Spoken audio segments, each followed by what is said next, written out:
This Sunday, October 2nd, Brazil will hold its presidential election. According to many polls, it appears that the two major candidates are President Jair Bolsonaro and former President Lula da Silva. If no candidate receives over 50% of the vote, there will be a runoff election between the top two candidates on October 30th. Madam President, over the past several months, Brazilians from all sectors of society have publicly expressed serious concern about ongoing efforts to undermine democracy in their country, including close to 1 million Brazilians who signed an open letter released on July 26th defending the democratic institutions of Brazil and the rule of law.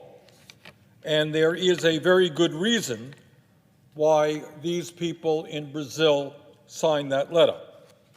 And that is that the current president and candidate for re-election, Mr. Bolsonaro, has made some very provocative statements which suggest that he might not accept the election results if he loses. In other words, he might attempt to destroy Brazilian democracy and remain in power no matter what the people of Brazil determine in a free, fair, and democratic election. And let me just quote some of what Mr. Bolsonaro has been saying over the last several years.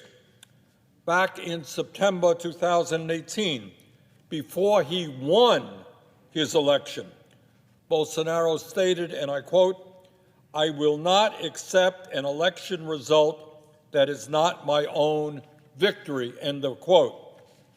On September 7th, 2021, as reported by the Financial Times, Mr. Bolsonaro stated, and I quote, "There are those who think they can take me from the presidency with the mark of a pen. Well, I say to everyone, I have three possible fates: arrest, death, or victory. And tell the bastards I'll never be arrested. Only God can take me from the presidency," end of quote. According to Human Rights Watch, previously, President Bolsonaro had claimed, without providing any evidence, that the last two presidential elections were fraudulent, including his own election, in which he claimed he got more votes than the final tally showed. But it's not just Bolsonaro's words that should be of concern to those of us who believe in democracy. According to a recent survey by the Federal University of the state of Rio de Janeiro, Brazil is experiencing a 335% increase in violence directed against political leaders in 2022 relative to 2019. Last month, a Workers' Party official was shot dead by a Bolsonaro supporter. Yesterday, Reuters reported that the federal police guarding former President Lula da Silva, who is the current front-runner to unseat Bolsonaro, sent a classified memo to senior colleagues across Brazil calling for backup in order to protect Lula from possible assassination attempts. It is clearly not the business of the United States to determine who the next president of Brazil is, or to get involved in Brazil's presidential elections in any way. That is a decision to be made solely by the people of Brazil through a free and fair election.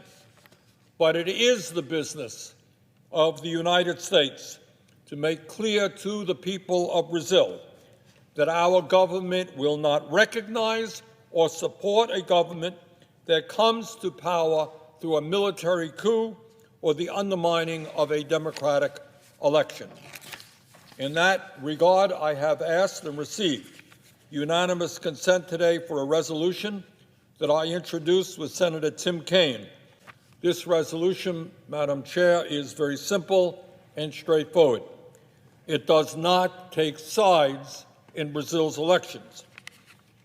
All it does is express the sense of the United States Senate that the United States government should make unequivocally clear that the continuing relationship of the United States and Brazil depends upon the commitment of the government of Brazil to democracy and human rights. It urges the Biden administration to make clear that the United States will not support any government that comes to power in Brazil through undemocratic means, and to ensure United States security assistance to Brazil remain compliant with our laws related to the peaceful and democratic transition of power. This includes long-standing legal restrictions on the provision of security assistance in the event of a military coup. Madam President, in my view, it is imperative that the U.S. Senate make it clear through this resolution that we support democracy in Brazil.